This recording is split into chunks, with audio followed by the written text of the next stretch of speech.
Welcome back one and all, my name is Eltimar and we are going to be continuing our play of Torment, Tides of Numenera. Where we left off last time, we had just entered the government square. I am feeling considerably better and I'm ready to get back to recording. So here we are. We are here to obtain the freedom of... Thanks for getting rid of Calestige. You have no idea what it's like traveling with her. Though I suppose you've had a taste even from that short trial. You're welcome. He scuffs his toe on the ground and looks away. I'm going to say this once. I'm not much of a talker, but you know I have questions about your identity. That you're willing to bring me on says something about you. What that is, I'm not sure yet.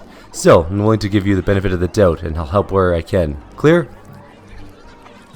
Yes, clear. So that's settled. We got things to do, right? Yes. Let's just go for now. We'll talk later. Let's go talk to Sangolin. A thin, tall, and exquisitely dressed overman stands in the shade of an exquisitely crafted stall. The cut, color, and quality of his clothes are a symphony of harmonious coordination, while the expression of benevolent condescension he gives you... That's not the word.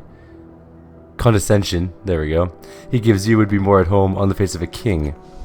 Good afternoon, he says, bowing slightly. Condensation, nice. I am Sangolin. This is my store. Sangolin's Fittings. Welcome. How may I be of service? What do you sell? I sell the finest city wear for discerning men and women, as well as quality armor for those traveling to less civilized locales. He clears his throat and directs your attention to a well-dressed mannequin wearing the badge of a city official. Also, it is our honor to have been chosen to provide the city of Sage's Cliffs with official badges worn by all properly credentialed city employees. You may trust their trust in us. Can I buy a badge? City badges are not for sale to anyone. They are given to duly elected or appointed public servants of Sage's Cliffs, and it is illegal for me to give them to anyone who does not work for the city. I would be breaking the law. He considers, of course, most public servants do offer me some remuneration for the materials, but no, I would not take the risk, nor betray my trust. Ah, but you won't be breaking the law. My friend here has just been made an undersecretary of Overseer Yin.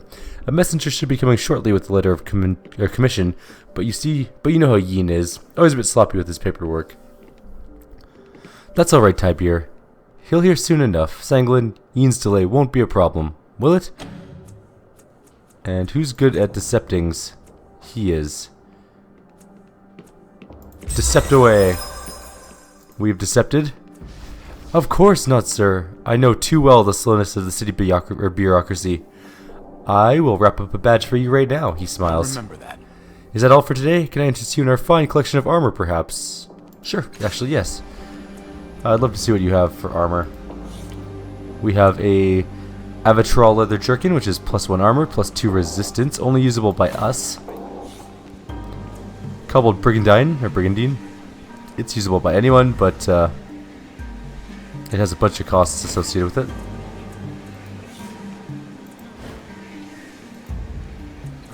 Buying these by accident? Where the hell's the...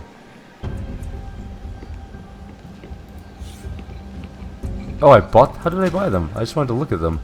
Oh, I right-click... Right-clicking buys things? Okay. Well, that's good to know.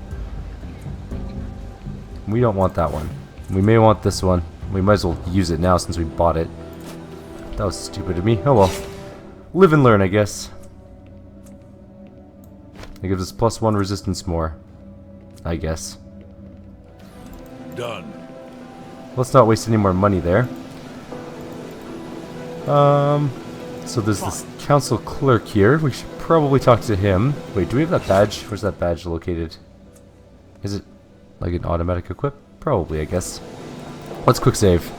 Council clerk, what do you have to say for yourself? Behind a lectern, a four-eyed hairless mutant processes paper with balletic grace. He's endlessly snapping the elegant fingers of his left hand each time the air twists and shimmers, either disgorging a document to be processed or accepting one that he's completed with his ink-stained right hand. Each of his eyes regards a distinct object, portals that are opening, preambles and recitals that must be reviewed, his own addenda that must be flawless. One eye twitches in your direction. Exaggerated scorn twists his mouth, and though his eyes remain fixed on your face, he gives no verbal acknowledgement. The closest he comes is a faint sigh. At last, after shunting a half-dozen more documents to some distant cubby, he condescends to speak. Why can't I read that word? Damn. You must wait, of course, until council matters conclude. His quarter gaze leaves you. His face returns to his former equanimity, and he continues his work, which shows no evidence of slacking, let alone concluding.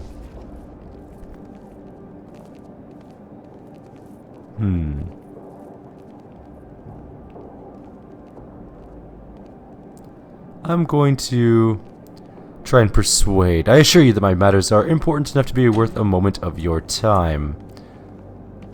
It's 95 for us, but it's less for this guy. There we go.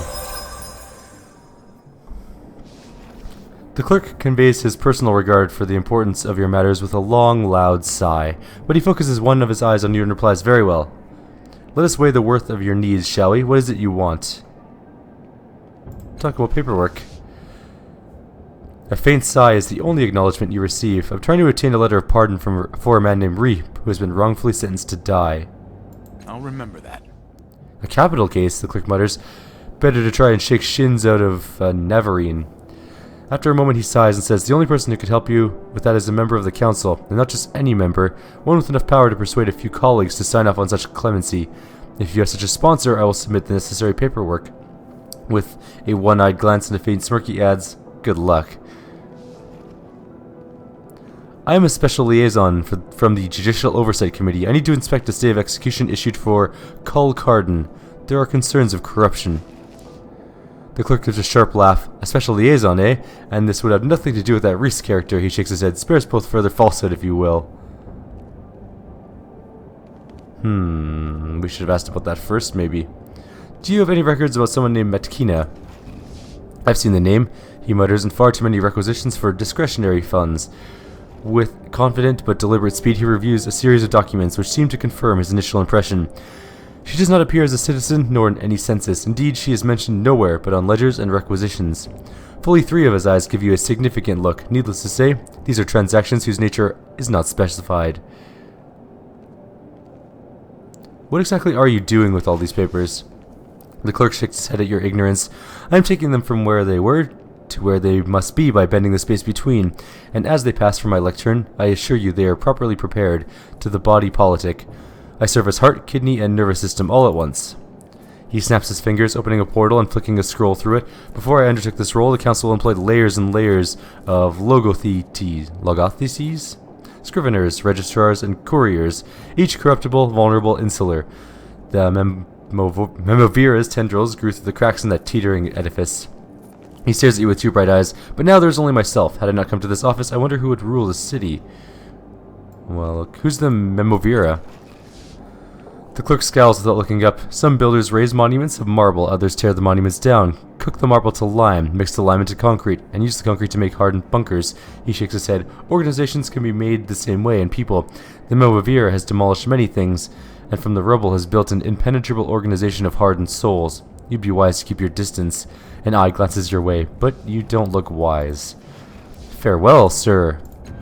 He's continuing on with his day. Let's go talk to Sigyn.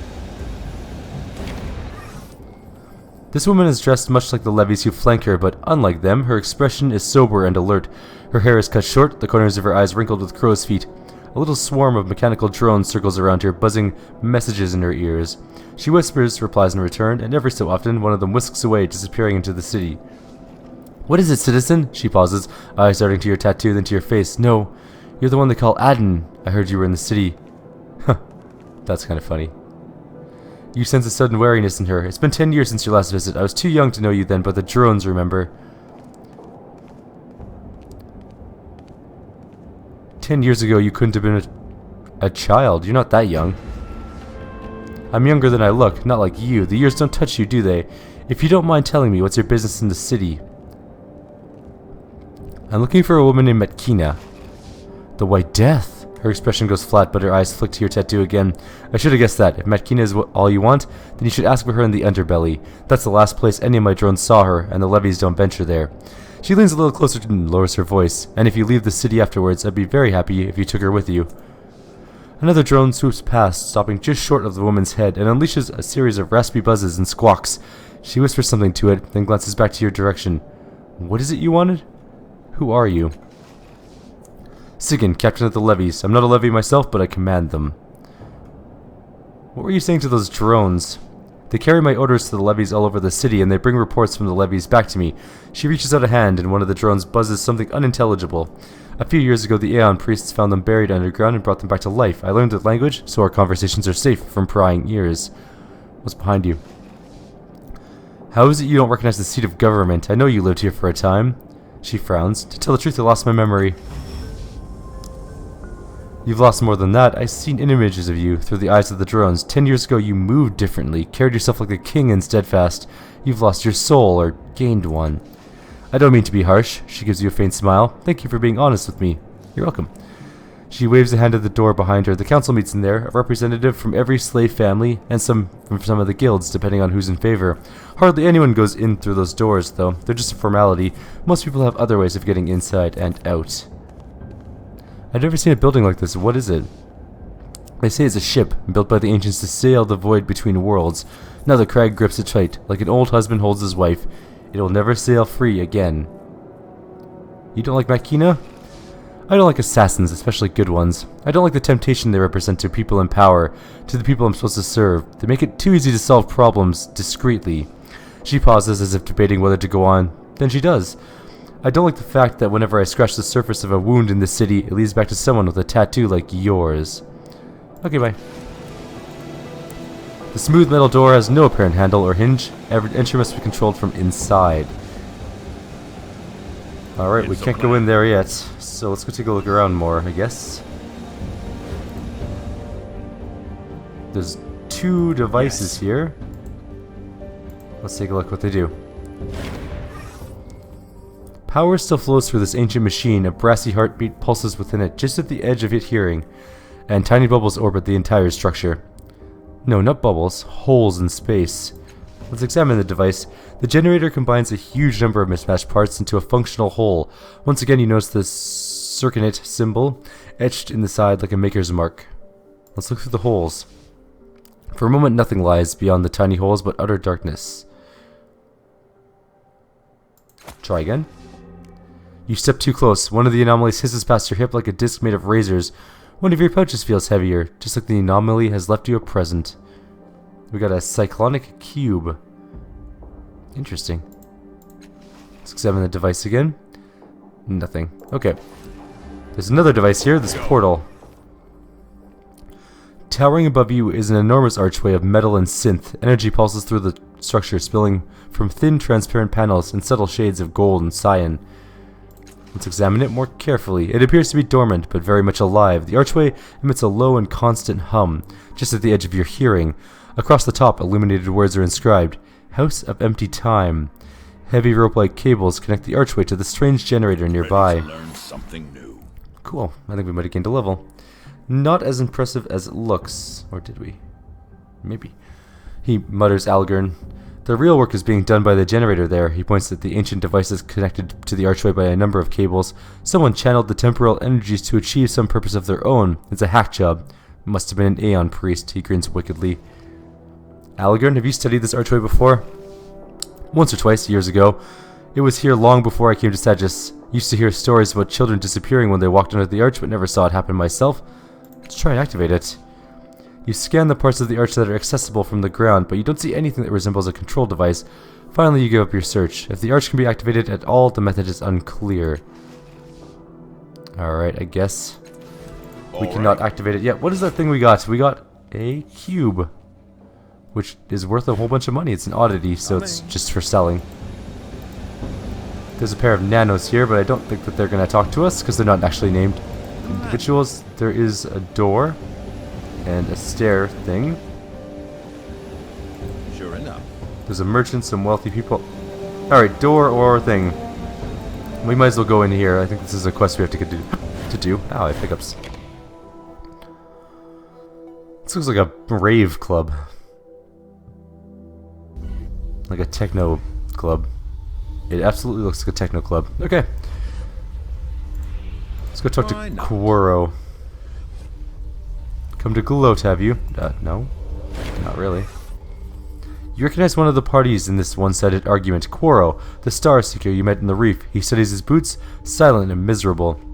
The other is a tall woman in finely cut robes, regarding the man with arch disdain. When I told you to retrieve the falling star, I wondered if you'd heard. Return to me with empty hands and excuses, she sighs. I no longer need your services, Quoro. Collect your things and go. What? No. Stella Mary, I tried. I nearly died.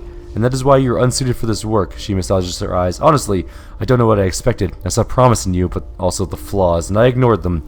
She spots you out of the corner of her eye and turns to you, framing a sharp rebuke at your intrusion. Her anger turns to stark amazement when she sees your face. Adden! I haven't seen you in 10 years. 10 years! I cannot begin to imagine what your excuse must be. I'm, not Adden? She blinks once, twice, a smile blooms. You're a cast-off, she murmurs, studying you from head to foot with an appraising and somewhat proprietary eye.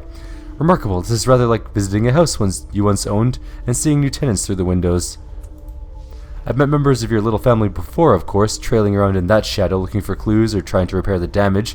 Her smile is genuine and somewhat sad. Her eyes linger on yours as if looking for any flash of recognition. I can help you if you like, but I need something from you first. What is it? Doesn't it, she says. Well, it's a bit of a long pitch, so do let me know when you're ready to talk it over.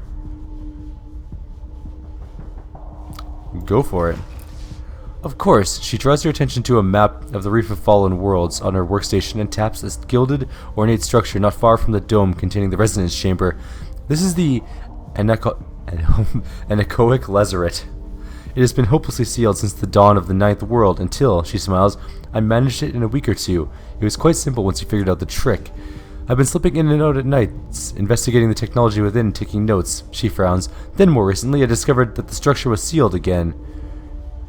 Do you think one of your colleagues is responsible? I doubt it, she says. First of all, I haven't told them. The Order has been trying to open the lazaret for centuries, and I want it to myself for now. She rolls her eyes. Second, my colleagues are nosy and somewhat competitive in a charmingly amateuristic fashion, but none of them have the stones for out-and-out treachery. I believe someone tramped inside with no regard for the dangers and managed to trigger a failsafe that resealed the structure. She flicks a strand of hair from her eyes. I need someone to reopen the lazaret and, she waves a vague hand, handle whatever nonsense the trespassers have stirred up in their wake. Why not send Quoro? I suppose I could do that, she says. Quoro stirs hopefully. If I wanted him dead by sundown and the entire structure looted by strangers, or aflame. She arches a cold eyebrow. Alternately, I could hire someone competent. Quoro sags. Oh, poor Quoro. Besides, I can reopen the structure. The concern is what's waiting for me inside. She holds your gaze for a moment to make sure you understand. I want you to deal with whatever's gone wrong in there so I can resume my work. Needless to say, I would also prefer the structure remain in an undamaged state as I left it. She smooths her robes. Well, there it is. Will you help? Yes. I'll remember that. Excellent, she says briskly, but relief flashes across her face. She hands you a metallic stalk with a flower-like ridges along its length and a mechanical eye at one end. This, as you likely know, is the Eye of Mlox, and how I originally accessed the structure. In fact, that the lazaret recognizes this organ as an authorized user implies that its builders were machine intelligences, maybe a machine civilization from before the dawn of the Ninth World. She smiles, brushing off her hands. Well, on your way. Do watch your stuff in the reef. It can be quite dangerous. Please, Salamari, Quoro says, edging beside you. Give me another chance. I can handle this. Let him try. Why not? He shoots you a mistrustful glance, but otherwise continues pretending you don't exist. She says, looking between the two of you. Salamari considers you both, then sorts through her work table, picking up a metallic eye. You're welcome to try, Quoro, she says. She hands the eye over, but holds on to it when he tries to take it. This is your last chance. She says, if you come back empty-handed, you better be dead as well. Trembling, Quoro pockets the eye and leaves, eyes downcast. I wanted to have him in my group. Well, damn, I was hoping to get a new team member, but we sent someone to go die instead. She watches him go inside. He's going to fail, of course. It's what he does best. I'm helping Algern here with the problem. Have you seen a priest named Orthfong? Not recently, he says.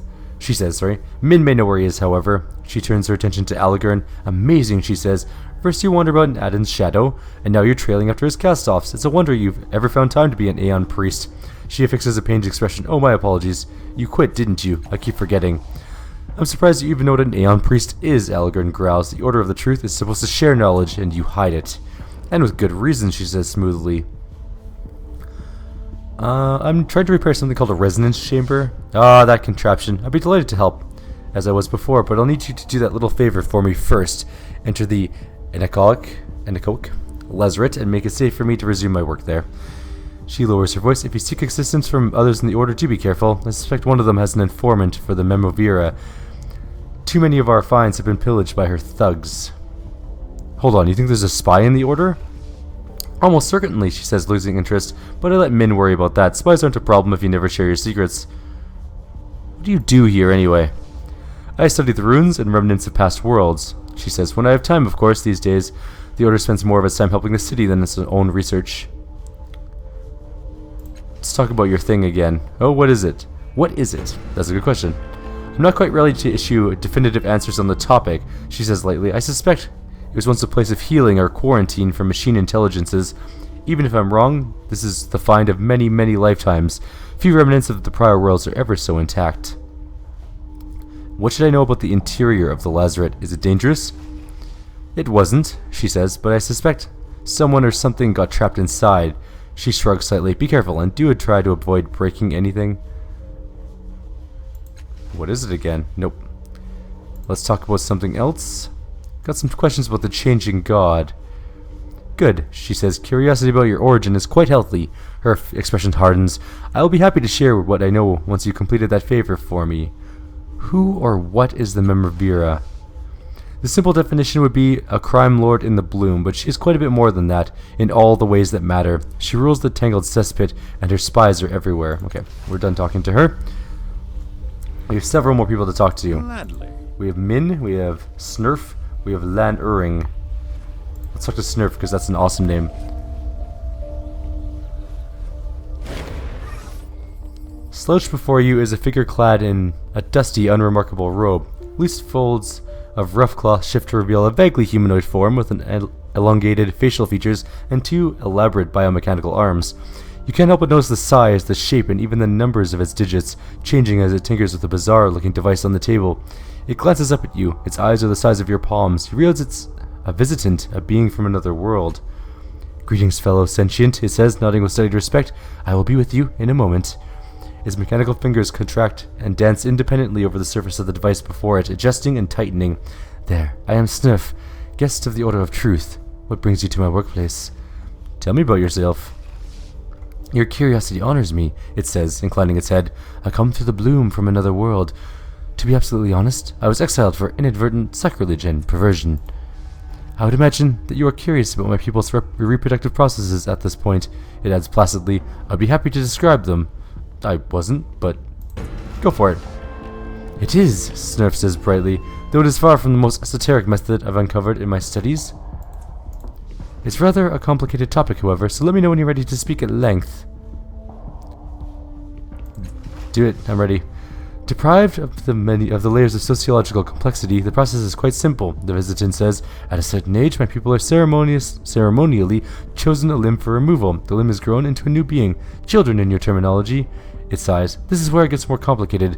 The selected part relegates the child to a caste. Armed children become laborers. Leg children become warriors. And head children, due to the sacrifice implied in their creation, become leaders. Snurf studies its metal hands. As if suggested, the limbs we surrender do not grow back. In fact, those who replace their limbs insult their children and sin against their people. Ah, this is where your biomechanical arms come in, I'd imagine. You are correct, unfortunately. I surrendered my arms to create my children, it says. They grew to maturity and joined me in my study of various void-born Numenera. For a time we were happy. Then I discovered a melted humanoid figurine. I did no more than glance at its folded arms before it opened its eyes. That's the last thing I remember. I awoke with the arms you see now. Snurf sighs. My children, thinking I had disowned them, disowned me, and my people were even less merciful. It wasn't fair of your people to punish you for an accident. I'm not sure it was, the visitant said carefully. My work was difficult at best when I lacked arms. Perhaps the artifact heard my frustration and sought to ease it. Snurf shakes its head. A moment of weakness that cost me so much. At least I found other ways to take my mind off the loss of my family and my people. Ready to learn something new. It was only when I began visiting other worlds that I learned that most species do not reproduce by severing their limbs, Snurf says, shaking his head. The discovery fascinated me, and so I began cataloging the various methods of procreation found throughout the void. It was only when I found my way to Sage's Cliffs, by way of the bloom, that I was offered a place to work here in the Order of Truth, and there you have it, the visitant said, folding his mechanical arms. Where are you from again? In another world, it says. I do miss it sometimes, but I cannot return. Okay. How do people procreate again? Well, let's go through this one more time. Severing our limbs into new beings. That's a much easier way of saying it. Tell me about one of these reproductive processes you find so fascinating.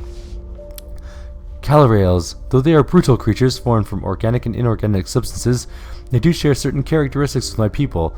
They do not have genders and reproduce by expelling an organic mass deep into the moist, fertile soil. Ew. The mass eventually grows into an autonomous being. You ever make it with a Nevajin? Asks Tibir.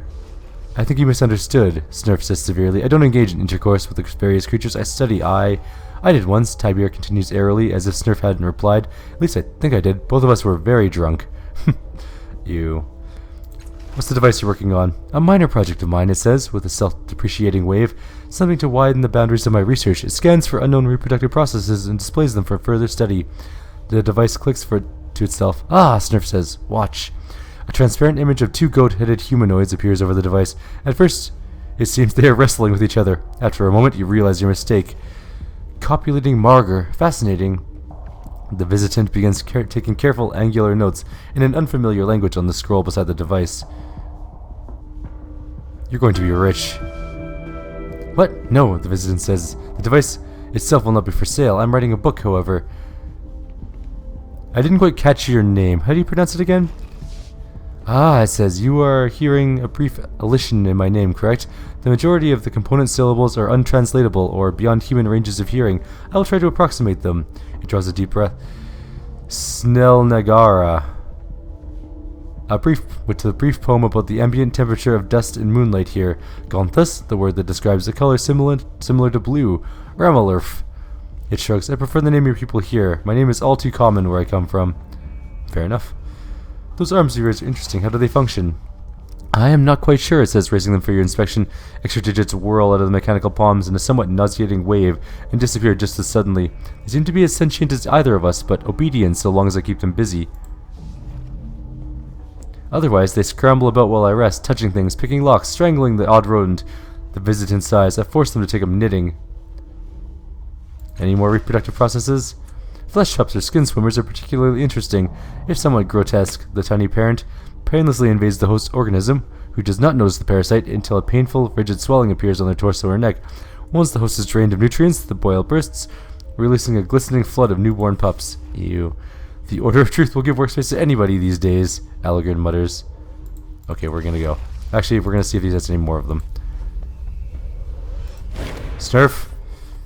Anything else? Zeomark, also called rot blooms, fell their prey with venomous stingers and plant their fertilized eggs directly into the corpse. In a little more than a week, the children are born, thrusting up through the decaying, yielding flesh like flowers in bloom. The human method is particularly fascinating and intricate. It involves... He trails off. Oh, I beg your pardon.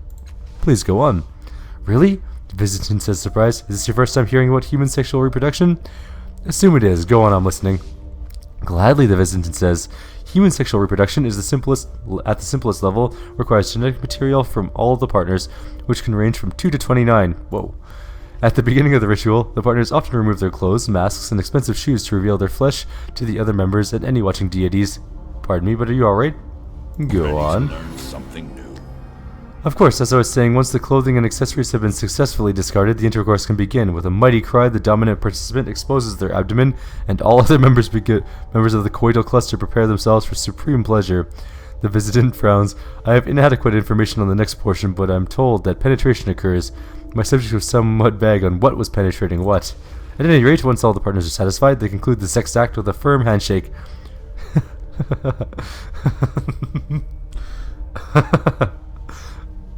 I'm just imagining, like, finishing having sex with someone and, like, get up, you're like, oh, that was wonderful. Shake their hand and leave. Pleasure doing business. Snurf leans in. Between the two of us, I believe that most of the information was fabricated as a joke at my expense. Yes, I think so too. Fortunately, I have been invited to observe a human mating ritual next week. I look forward to readjusting my data. Next week, Tibir says, perking up. I'm going to that one too. I'll keep an eye out for you. He hesitates and grins. Less than blindfolded, of course. You have to find some other way to let me know you're there. I shall endeavor to do so, the visitant says politely, making note of it on his pad. How do I get an invite to this ritual? We got red tide for that. No idea, Tibir says cheerfully. Couldn't even tell you how I got invited to the first one, and that was months ago. But I'll try to whisper your name in the right ear at the right time. He whispers and winks. The visitant straightens. I'm delighted to have assisted you in your finding mating partners. It says calmly. Is there anything else you wish to discuss? I love that guy. He's hilarious. Okay, we can one of our people can level up, I guess. Don't push me. Boop.